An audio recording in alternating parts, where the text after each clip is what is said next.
Muy bien. ¿Cuántos habéis leído Esdras 2? Y lo que es más importante, ¿cuántos, aun después de ver lo que había por delante, habéis continuado leyendo Esdras 2? Es una larga lista, pero muy interesante. Y ahora vamos a responder a una de las grandes preguntas que se producen en mi célula, y es ¿por qué Dios ha puesto las listas en la Biblia? Bueno, pues tienen su propósito, y creo que con la ayuda del Señor no solo vamos a leer este capítulo, sino también a dilucidarlo, ¿no? La obra de Dios avanza con orden. Es una de las cosas que vamos a ver hoy. La obra de Dios avanza con orden, no a tontas y a locas, como un pelotón de monos histéricos. Ahí venga lo que sea. No. Avanza con orden, de acuerdo a un plan, de una forma organizada, de acuerdo a su palabra. Esto es muy importante. Nosotros no hacemos las cosas porque nos parecen bien, hacemos las cosas porque entendemos que la dirección de Dios va marcada y lo que se desvíe de su palabra no vamos a llevarlo a cabo, aunque suene exitoso o una idea genial. Y lo tercero es, la obra de Dios avanza con no pocos sacrificios, implica grandes sacrificios. Estas tres cositas las vamos a ver hoy. Que la obra de Dios avanza con orden, avanza de acuerdo a su palabra y avanza con grandes sacrificios. ¿Por qué estudiamos el libro de Esdras? Algunos os habéis preguntado. Bueno, pues creemos que es muy oportuno para la situación en la que estamos viviendo, buscando la dirección del Señor, con planes de unirnos a la Elipa para ser más eficaces, para que la obra de Dios en jóvenes, en mayores, en matrimonios, en distintos colectivos, pues pueda reforzarse y ser más efectivos. Creemos que es el libro adecuado para este momento y que podemos sacar lecciones muy importantes para lo que estamos haciendo, que va a iluminar muy bien pues todo el proceso en el que estamos. Y es interesante que aquí aparezca un viaje, ¿no? Lo veíamos en el capítulo 1. El capítulo 1 aparecía el decreto del rey Ciro para salir a reedificar el templo, la ciudad.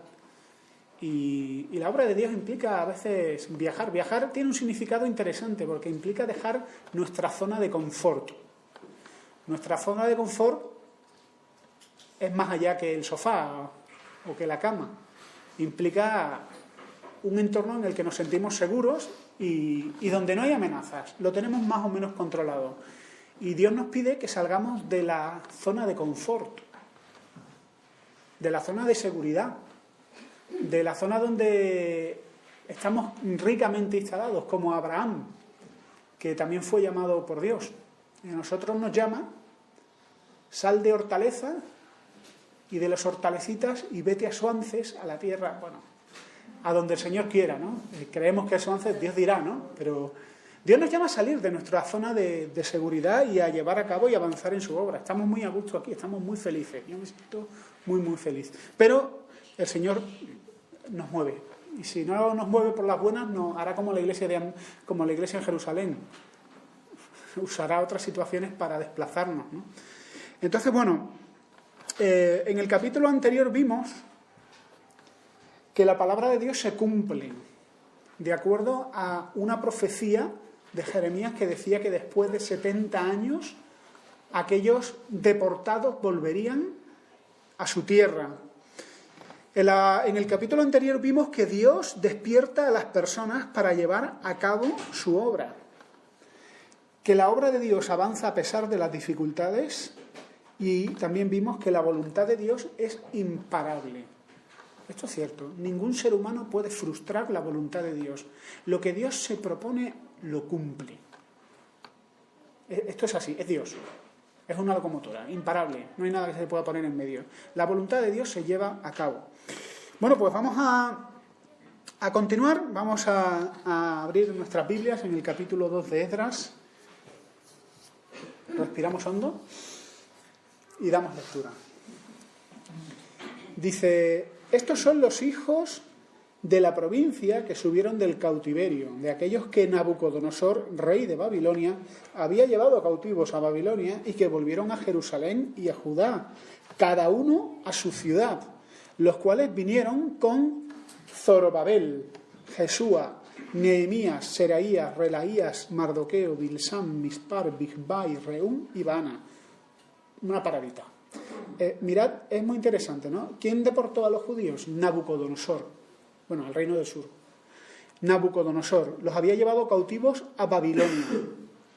Y luego dice que volvieron cada uno a su ciudad. O sea, esto no es volver a Jerusalén y venga, ubicaros en la casa que os resulte más chula o en el... No. Cada uno a su ciudad. Oye, ¿tus padres de dónde eran? Mis padres eran de Berseba. Pues tú vuelves a Berseba. No, pero es que a mí me gusta más irme... No, tú vuelves a la ciudad de tus padres. O sea, los deportados vuelven, pero vuelven a las ciudades de sus padres. O sea, se mantiene una vuelta, pero tal cual estaba organizada. De ahí la importancia de lo que vamos a leer. Un nombre muy importante aquí, Zorobabel. Este es de los nombres que tiene mucho protagonismo, porque hay en las notas he puesto una especie de una brevísima cronología, porque Zorobabel forma parte de la primera expedición, el primer viaje a Israel, ¿no? En el año 538 Ciro decreta reedificar Jerusalén y en el año 538 sale la primera expedición de aproximadamente 50.000 personas lideradas por Zorobabel, rumbo a Jerusalén. En el 536 se echa el cimiento del templo, luego la obra se detiene, como muchas veces pasa, la gente se enfría. ¿Sabéis qué se dedicaron a hacer? Pues dejaron de construir el templo y empezaron a edificar sus casas.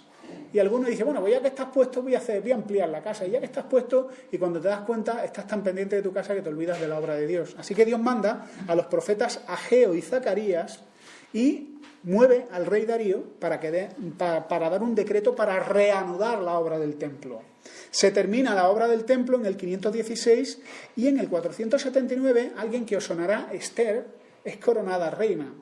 Luego hay una segunda expedición en el 458 antes de Cristo. ¿Alguno se sorprende por qué vamos para atrás?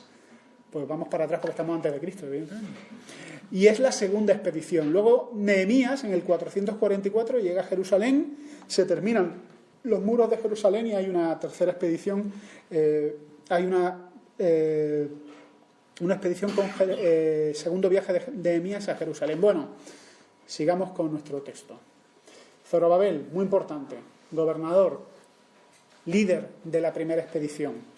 El número de los varones del pueblo de Israel, los hijos de Parós, 2.172, los hijos de Sefatías, 372, los hijos de Ara, 775, los hijos de Pahat Moab, de los hijos de Jesúa y de Joab, 2.812, los hijos de Elam, 1.254, los hijos de Zatu, 945, los hijos de Zakai, 760, los hijos de Bani, 642, los hijos de Bebai, 623, los hijos de Azgat, 1.222, los hijos de Adonicam, 666, los hijos de Bigbai, 2.056, los hijos de Adín, 454, los hijos de Ater, de Ezequías, 98, los hijos de Bezai, 323, los hijos de Jora, 112, los hijos de Asum, 223, los hijos de Gibar, 95, los hijos de Belén, 123, los hijos de Netofa, 56, los hijos de Anatot, 128, los hijos de Azmavet, 42, los hijos de Kiriat Jearim, Cafira y Beerot, 743, los hijos de Ramá y Jeba, 621, los varones de Micmas, 122, los varones de Betel, no murmuréis, hermanos, Ijai, 223, los hijos de Nebo, 52, los hijos de Magbis, 156, los hijos del otro Elam, 1254, los hijos de Arim, 320, los hijos de Lot, Hadid y Ono, 725, los hijos de Jericó, 345, los hijos de Seena, 3630. Los sacerdotes, los hijos de Jedaías, de la casa de Jesúa, 973, los hijos de Imer, 1052, los hijos de Pasur, 1247, los hijos de Arim, 1017, los levitas. Algunos se han preguntado por qué los agrupamos diferentes. Bueno, es muy importante, porque envolvía el orden y los turnos del templo. Y Los levitas tenían que hacer el trabajo de los levitas y los sacerdotes de la familia de los sacerdotes. Si tú no eras descendiente de una casa sacerdotal, tú no podías servir en el templo. Y ahora veremos una cosita muy interesante sobre ese tema. Los levitas, los hijos de Jesúa y de Cadmiel, de los hijos de Odavías, 74. Los cantores, los hijos de Asaf. ¿Os suena Asaf? ¿Verdad que sí, Sí. Salmistas, 128. Los hijos de los porteros, los hijos de Salum, los hijos de Ater, los hijos de Talmón, los hijos de Acub, los hijos de Atita, los hijos de Sobai, por todos 139.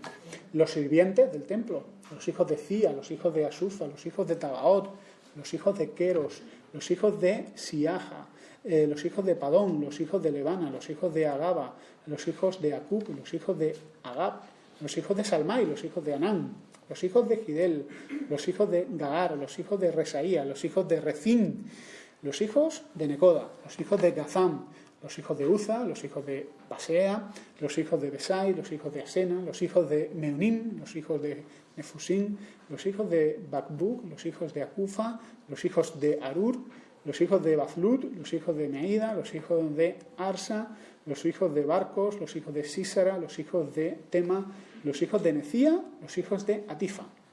Los hijos de los siervos de Salomón, los hijos de Sotai, los de Soferet, los hijos de Peruda, los hijos de Jaala, los hijos de Darcón, los hijos de Gidei, los hijos de Sefatías, los hijos de Atil, los hijos de Pokeret, Acebaín, los hijos de Ami. El que esté dormido se ve desde el púlpito, así que atentos que observo. Todos los sirvientes del templo, hijos de los siervos de Salomón, 392. Estos son los que subieron de Telmela, Telarsa, Kerub, Adán e Imer, que no pudieron demostrar la casa de sus padres ni su linaje, si eran de Israel.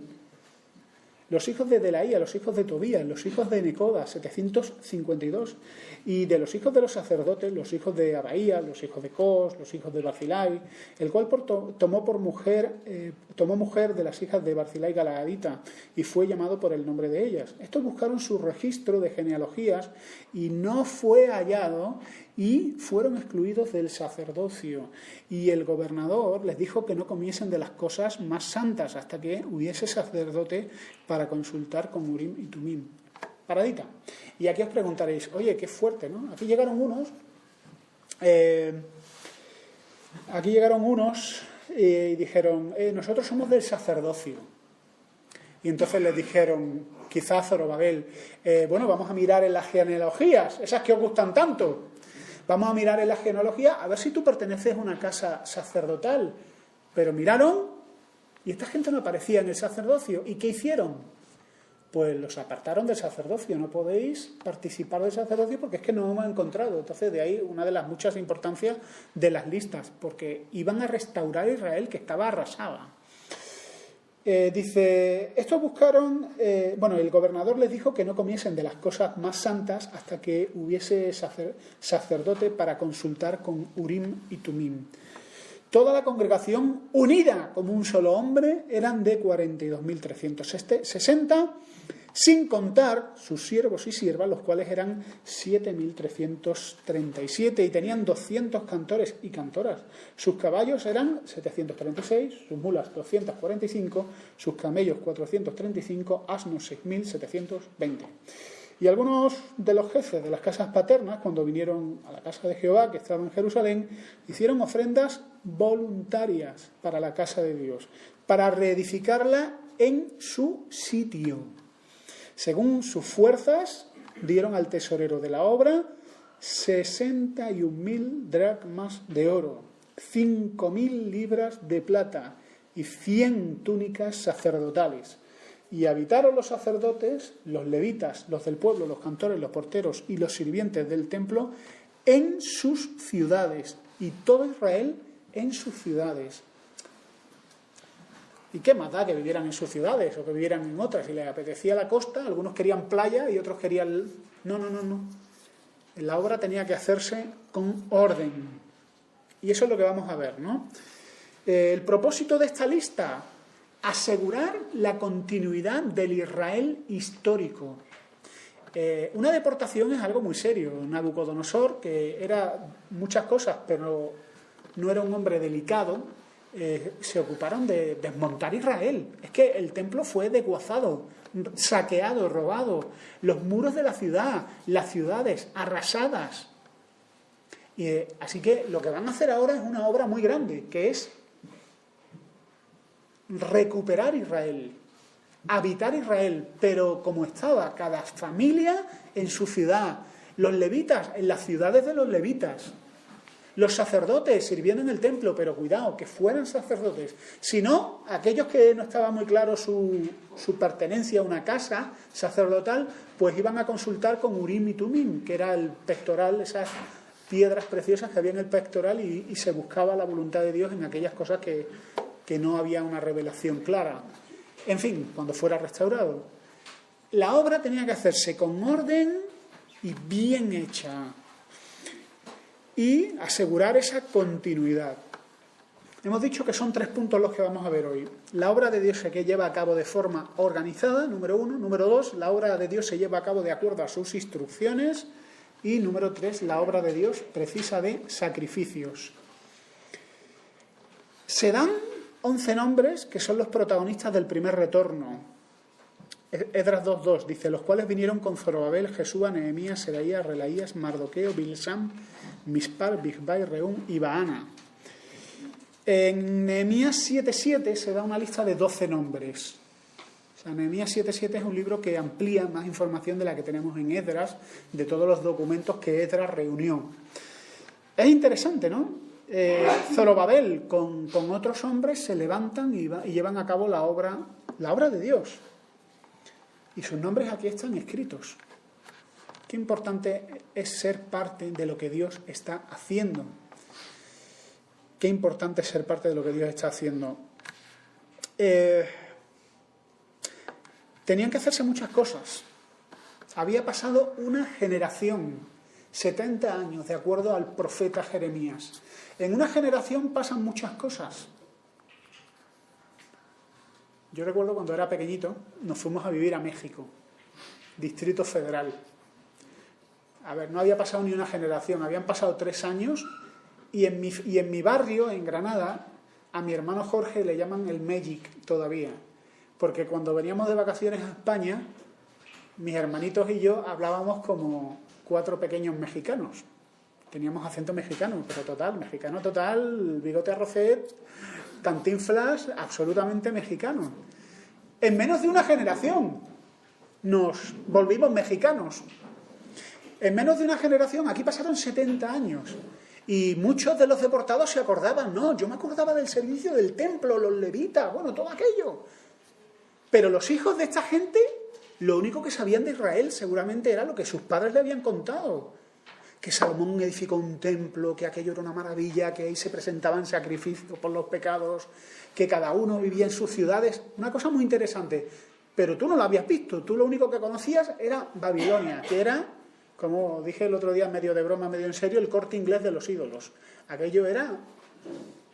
no tenía nada que ver con Israel, os lo aseguro.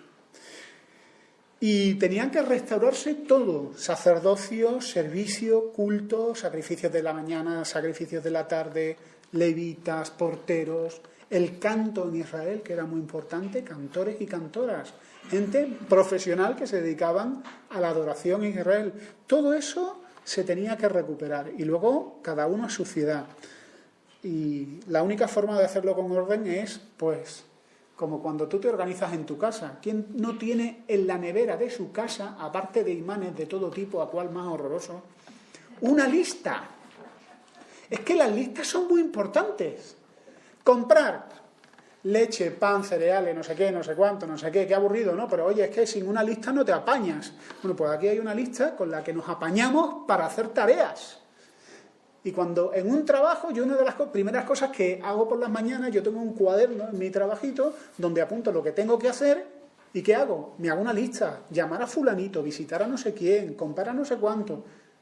Funcionamos con listas y aquí es lo que tenemos, una lista, una planificación cuidadosa de la obra de restauración de Dios en Israel. Una planificación que te ayuda a tomar decisiones a corto, medio y largo plazo. Muy importante, ¿no? Y un registro de lo que ocurrió. Mirad, lo primero que así me llama la atención es que volvieron aproximadamente, con los datos que aparecen en Esdras y Nehemías, si a los hijos de Israel le sumamos los siervos que había, aproximadamente unas 50.000 personas. Muy pocos. Muy pocos. 50.000 son muy pocos. Los deportados fueron muchos más. Todos los deportados, los que Nabucodonosor sacó de Israel, del reino del sur, fueron muchos más. Y volvieron 50.000. ¿Qué pasó con los demás? ¿Qué pensáis que pasó con los demás? Diría, mira, Babilonia está bien, esto es un imperio, esto es la civilización, entre comillas. Aquí hay televisión por cable, Corte Inglés y tiendas. Bueno, de esa época, ¿no? El equivalente a esa época. ¿Y qué hay en Israel? Nada. ¿Eso qué es? Eso es un descampado. ¿Habéis visto una cosa en ruinas, un edificio en ruinas? Eso era lo que era Israel. Aquello era un yermo. Y me voy a ir yo de Babilonia con sus calles, sus tiendecitas, sus grandes edificios que a los babilonios les encantaban, esos edificios tan vistosos. ¿A qué? A ponerme a construir mi casa, a buscarme la vida. Y los que están ahí, a ofrendar, porque el templo hay que montarlo. Aquí hay que a ofrendar y a levantar el templo, que por cierto, el templo, otra cosa, era cualquier cosa menos modesto, porque estaba lleno de piedras preciosas, el servicio al templo era excelente, porque era un culto a Dios que se estaba dando. Entonces, solo 50.000 vuelven. Y los demás, de los demás no sabemos nada. La historia sagrada no deja ningún recuerdo de los que se quedaron en Babilonia y sufrieron el mismo destino que los de Babilonia. Pero aquí está un registro de los fieles de Dios, de los que obedecen a Dios. Los hombres y mujeres que obedecen a Dios pasan a la historia de Dios. Los hombres y mujeres de Dios que obedecen y son fieles y siguen a Dios, aunque no sea fácil, porque no lo es, quedan registrados en la memoria de Dios y pasan a la eternidad. Y es mejor ser parte de los 50.000 que ser parte de los cómodos. Del resto, ignorado. ¿Queremos ser parte de los que pasan a la historia de Dios o queremos ser de los ignorados, ¿no? La obra de Dios se lleva a cabo de acuerdo a las instrucciones de Dios, dice el versículo 62. Estos buscaron su registro de genealogías y no fue hallado y fueron excluidos del sacerdocio. ¿Por qué? Porque miraron las genealogías, esas listas tan útiles, y dijeron, ¿de qué casa sois? Nosotros somos de la familia de... Pues tú no te encuentras entre el sacerdocio. Apartaos y luego consultaremos con Urim y Tumim y ya veremos si participáis del turno sacerdotal. No pudieron hacerlo. ¿Por qué? Zorobabel podía haber dicho, hombre, pero fíjate, con lo pocos que somos, si ahora encima se nos caen estos que dicen del sacerdocio, hombre, por lo menos vamos a darle sacerdocio, así se animan a venir. No. ¿Y si se enfadan con nosotros? No, las cosas hay que hacerlas como Dios dice. Y si nos saltamos las instrucciones de la palabra de Dios, no estamos llevando a cabo la obra de Dios de acuerdo a su voluntad. Alguien dijo que las preguntas más difíciles son las que no nos hacemos sobre la vida cotidiana. A veces en las células salen preguntas, ¿no?, especulativas, ¿no? Pero ¿y las preguntas de tu día a día? Esas te van a ayudar a examinar si estamos viviendo y haciendo las cosas de acuerdo a la palabra de Dios. ¿Cómo llevamos a cabo la obra de Dios, el trabajo de la Iglesia? ¿Quién puede y quién no puede ser bautizado? ¿Y por qué no? ¿Quién puede y no puede llevar a cabo un ministerio en la Iglesia local? ¿Y por qué no? ¿Qué es el Evangelio? ¿Qué debemos predicar? ¿Cómo debe extenderse la Iglesia?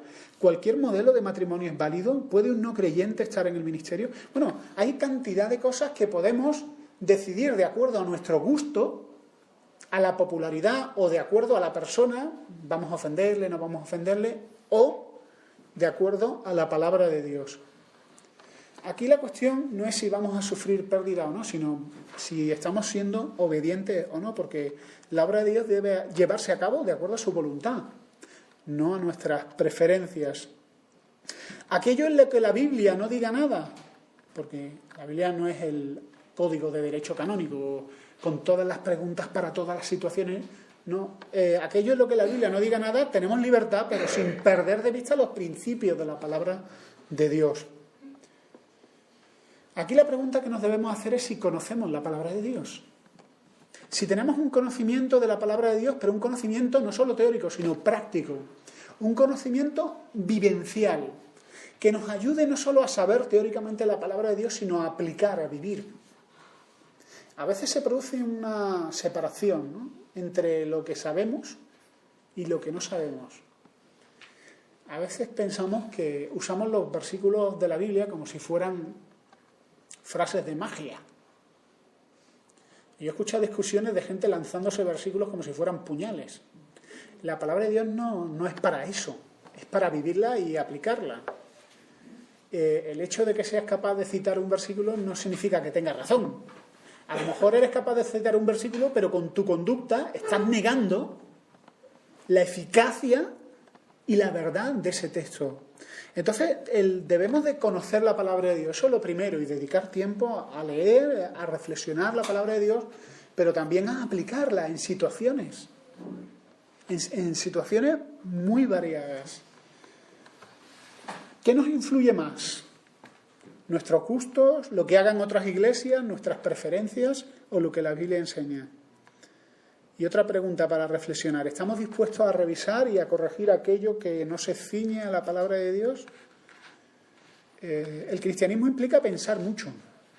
Como dice mi amigo Gabriel Bernal, el cristianismo es una actividad para pensadores, porque implica continuamente replantearse cosas. Si actuamos por la inercia, eso se llama tradición. ¿Por qué lo haces así? Porque llevamos toda la vida haciéndolo así y no te planteas hacerlo de otra manera. No, esto es la tradición es sagrada. Pero es muy saludable de vez en cuando replantearnos, ¿no? y examinar de acuerdo a la palabra de Dios si lo que estamos haciendo es verdad, si nuestra forma de vivir, nuestra forma de proceder, de comportarnos en la iglesia, de relacionarnos, todo ponerlo a la luz de la palabra de Dios. Número 3. La obra de Dios precisa sacrificios. El versículo 68 habla de ofrendas voluntarias. Ofrendas voluntarias. Evidentemente a nadie le pusieron una pistola en el pecho, ¿no? Si es voluntaria, es voluntaria.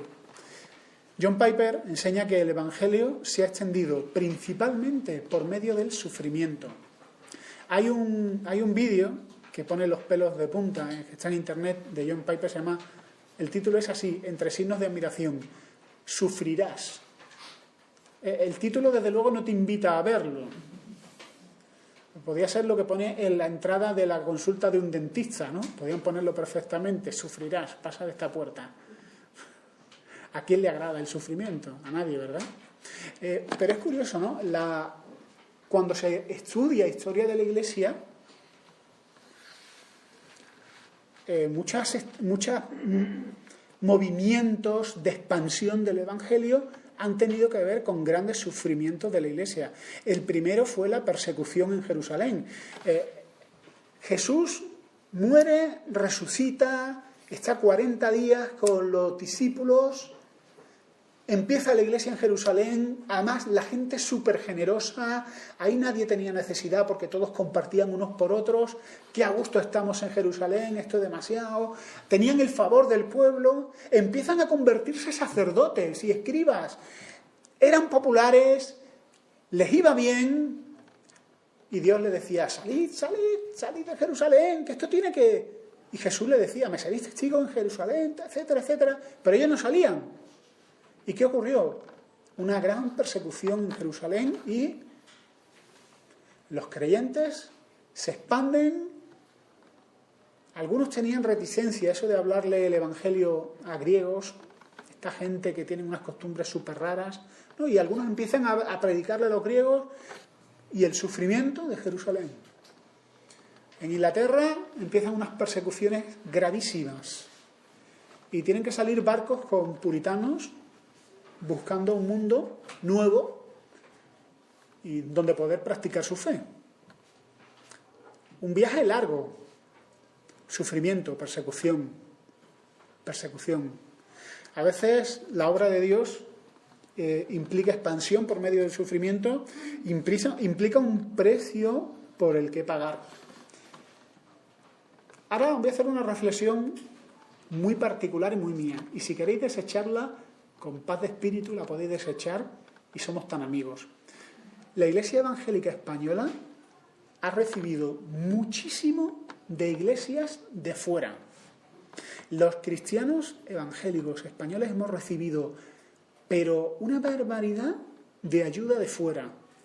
Misioneros, dinero, recursos, literatura, seminarios, profesores de la Biblia, obra auxiliar con niños, con no sé qué. Hemos recibido muchísimo.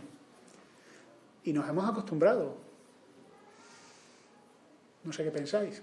Hace poco, cuando tuvimos aquí a esta hermana de la granja, ella en petit comité decía: yo estoy deseando que esta obra se ponga en manos de españoles y que la lleven españoles.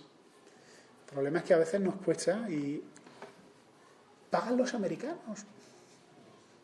¿Para qué vamos a hacer ofrenda nosotros y rascarnos el bolsillo? Claro, cuando tú disfrutas de algo como un equipo de música como el que tenemos aquí, que lo dona una escuela dominical, dices tú, bueno, yo lo estoy disfrutando, pero es que hubo gente que se rascó el bolsillo, y se rascó el bolsillo hasta el fondo, y se privaron de otras cosas para que nosotros pudiéramos tener otras. Cuando aquí vino un misionero, o varios, y en mi vida yo conocí a muchos misioneros, y el hombre que me discipuló era un hombre de Holanda. Ese hombre dejó su casa, dejó el trabajo que tenía por cierto un buen trabajo, y se vino aquí a vivir con cierta precariedad para que mucha gente, entre ellos yo, escucháramos el Evangelio y se sentara conmigo a estudiar la Biblia. Así que la expansión del Evangelio implicó grandes sacrificios y para mí grandes beneficios. La cuestión, lo que nos tenemos que hacer, preguntar nosotros, es que si nosotros queremos continuar con la obra de Dios, tenemos que cambiar el chip de recibir al chip de dar. Y eso a los españoles nos cuesta, ¿verdad que sí? También es cierto que ha habido muchos abusos en la historia de España, mucha gente pidiendo dinero para cosas que no teníamos que dar dinero, y ya nos da. Pero aquí estamos hablando del beneficio no nuestro, sino de la misma obra, ¿no? Y creo que tenemos que cambiar un poquito la mentalidad generosa, no la mentalidad de la limosnita, ¿no? ¿Qué echas en la ofrenda? Pues es como la lotería, ¿no?, de Navidad, solo que mi bolsillo es el bombo y el niño de San Ildefonso soy yo. Yo meto la mano en el bombo, que encuentro en mi bolsillo, lo que saco es lo que ofrendo. Habitualmente no tengo billetes de 100 euros en mi bolsillo, así que pues saco la chatarrilla que tengo, que además me libera de cierto peso que me molesta. Tenemos que cambiar la mentalidad a una mentalidad responsable y de generosidad. Dice el Señor Jesús que, y Él fue el primero en dar ejemplo de dar, que es más feliz el que da regalos que el que los recibe. Bueno, la cita no es literal, ok, pero que más bienaventurado es dar que recibir. Y esto es súper revolucionario y súper extraño. A mí en Navidad lo que me gusta es recibir regalos a mí. Qué malo eres, Julio. Sí, lo sé, soy egoísta y malo, sí. Esto se remonta a Adán y ya sabes. Pero es verdad, lo natural es recibirle regalos, y dar regalos implica muchas cosas. Aparte del trabajo de buscarlos, de acertar y de rascarse.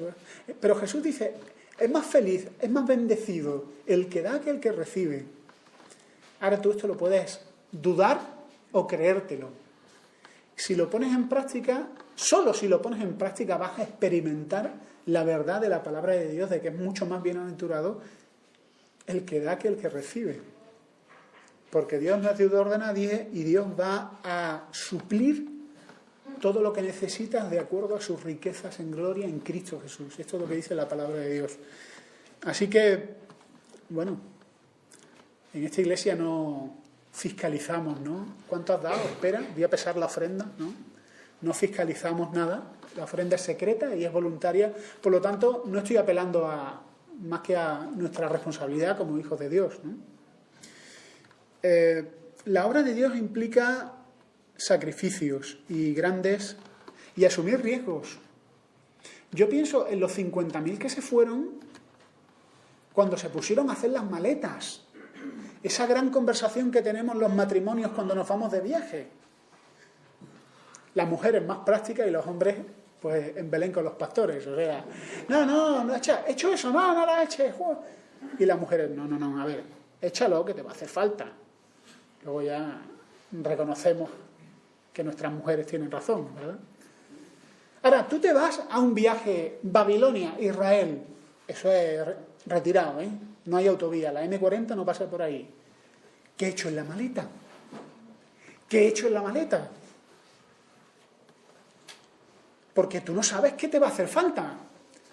Estás asumiendo una cantidad de riesgos inmensos. Por no hablar de que estás dejando un trabajo. Porque el que estaba en Babilonia tendría un trabajo. Su compañía no tendría delegación en Israel. No pidieron un traslado. Es verdad, es que vamos a planteárnoslo en plan del día a día. Tú te ibas a tu jefe babilonio, oye, que te preaviso con 15 días, pues, la normativa babilonia que fuera, que me voy. Y sí, ¿a dónde te vas? A Israel. ¿Y a hacer qué? Pues no sé, Dios dirá. Y los amigos babilonios me dirán, pero tú estás chalado, tío. ¿Cuánto tiempo llevas aquí? ¿Tú sabes de trienios que tienen aquí para ahora irte? ¿A dónde? A Israel. ¿Pero ya qué hay? Ahí no hay nada. Y yo, vamos, yo lo sé por los libros de historia. Nabucodonosor, nuestro rey, aquello lo arrasó y lo dejó llanico. Bien limpito. Del templo, nada. Y de las ciudades, nada. Lo único que tenían eran listas para poder poblar aquello. Era una locura, era un desafío, era un reto y una intranquilidad. Y si yo hubiera sido de los 50.000 que pasaron a la historia, ¡oh, qué maravilla gloriosa!, yo hubiera estado todas las noches con un pellizco diciendo, a ver cuándo se me acaba el oro. A ver, pero bueno, hay que asumir riesgos. Me imagino que todos los misioneros que han venido aquí a España, que tampoco es que sea el no va más de la civilización, ahora es algo, pero hace 60, 70 años yo conozco un misionero, David Bermejo, que decía que aquello era miseria. Después de la Guerra Civil Española, España era una ruina. Y vinieron muchos misioneros ingleses y de otros países, principalmente ingleses. Entonces, la obra de Dios implica asumir riesgos, pero implica también poner por delante el tesoro del Evangelio y las promesas de Dios frente a nuestras pequeñas posesiones materiales, nuestras pequeñas riquezas, comparándolas con el 100 por 1 y las promesas de Dios. Según sus fuerzas dieron al tesoro de la obra, versículo 69, todo fue voluntario. La gente ofrendó de acuerdo a sus posibilidades. Y aquí voy a hacer unas cuantas reflexiones. Esto choca nuestra mentalidad española. I'm sorry, lo siento mucho. La gente dio de acuerdo a sus posibilidades, es decir, fue voluntario. Muy bien, voluntario, de acuerdo a mis posibilidades, eso me gusta. Alguien le dice a un pastor, si tuviera 2 Mercedes, 1 lo daría a la iglesia. Muy bien. Y si tuviera 2 chalés, pastor, 1 lo daría a la iglesia. Muy bien, muy bien. Y le dice el pastor, ¿y si tuviera 2 gallinas? Y le dice, hombre, pastor, usted sabe que tengo 2 gallinas. De acuerdo a tus posibilidades, no se refiere a tus posibilidades futuras. Se refiere a tus posibilidades actuales. El otro día leí una cita un poco fuerte que decía, hoy es el día de Dios y el mañana pertenece al diablo. Al diablo no le importan mucho tus propósitos para mañana. Le importan tus propósitos hoy. Y tú dices, no, yo mañana daré, mañana haré, mañana iré, mañana oraré y mañana... Y el diablo es fenomenal, amén, hermano, maravilloso. Tus planes para mañana, que ese es mi día es el mañana. Pero el día de Dios es hoy, es ahora. Tus posibilidades reales. A lo que tienes ahora, no a lo que tendrás mañana o a lo que tendrías en el futuro, o esa trampa mental que es a lo que tendrías si te tocara la lotería. Amigo, no. Esa forma de comenciar con Dios es muy interesante, ¿no? Hombre, si me tocara, si tuviera tiempo, si tuviera esto, le daría la mitad a Dios. Pero qué tontería es esa. Buen negocio. No. Si a mí el Señor me da 2 millones de euros, le daría la mitad al Señor. Ganó 1 millón de euros. Es un negocio redondo. Pero qué tontería es esa. No, Dios te pide que des conforme a tus posibilidades. Ahora, conforme a tu gallina. Lo que pasa es que una gallina se vuelve algo muy precioso. incluso más precioso que un chalet en la playa, más precioso que una mansión, porque mi gallina es la gallina que yo tengo ahora. Y no hay más. Qué valiosa es tu gallina. Pues Dios, a veces dar conforme a tus posibilidades implica dar tu gallina. Y te quedas con otra. Y le dices adiós a la otra gallina con la manita, mientras se va. Entonces, esta gente dio conforme a sus posibilidades actuales. Nos decían, bueno, pero si hacemos cosecha, pues tú verás, aquí esto ya no, bueno, lo sembramos y cuando esto dé, daremos. No, tu posibilidad es ahora. Número 2. Siempre hay alguien que tiene más que tú. Sí o sí. Siempre hay alguien que tiene más que tú. Pero la ofrenda es para todos, pequeños y grandes. Si Dios te da poco, la Biblia dice que tú tienes que ser fiel con lo poco.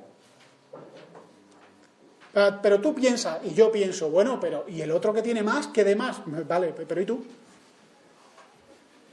Es más, la Biblia dice algo muy interesante. Te dice, ¿tú cómo quieres tener más si con lo poco que tienes has sido muy infiel? ¿Cómo quieres que Dios te dé más?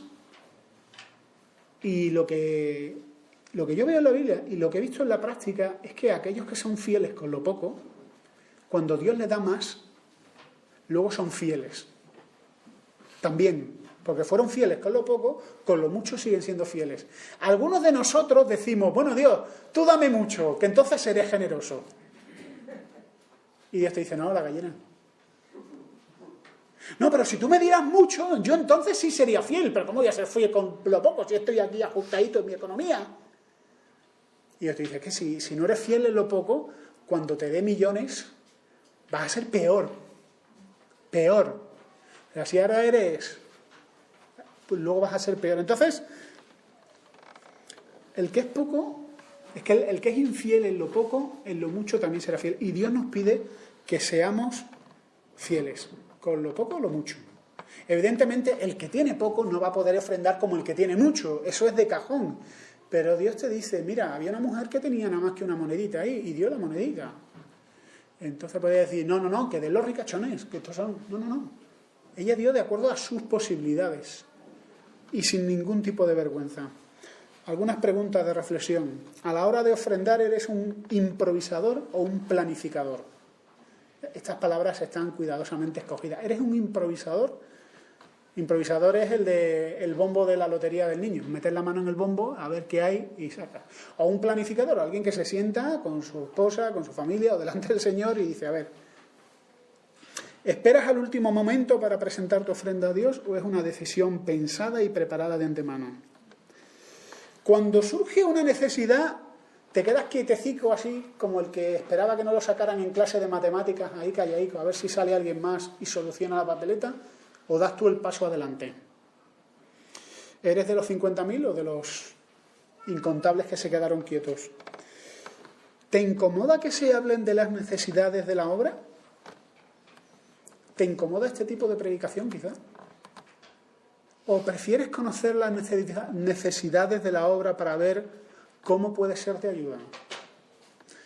Aquí yo creo que Dios nos pide que reflexionemos y cada uno tomemos libremente y responsablemente una decisión, pero que tomemos una decisión de acuerdo a la palabra de Dios. La palabra de Dios avanza de forma organizada, de acuerdo a las instrucciones de Dios, y la obra de Dios precisa sacrificios.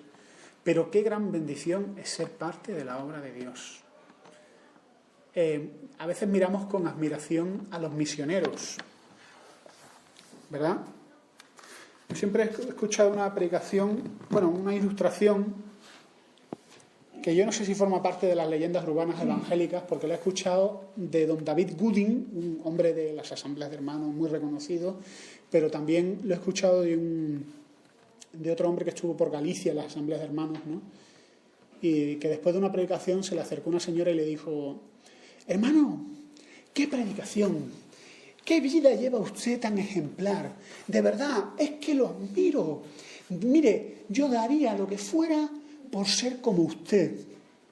Y este hermano le dijo, hermana, ¿qué cree que he hecho yo? Darlo todo. Hay una gran bendición en dar y en ser parte de los que van primeros a la obra de Dios. Pero no todo el mundo admira el precio que tenemos que pagar. Ojalá que el Señor ponga a nosotros un corazón generoso, bueno y fiel para hacerlo. Que el Señor os bendiga.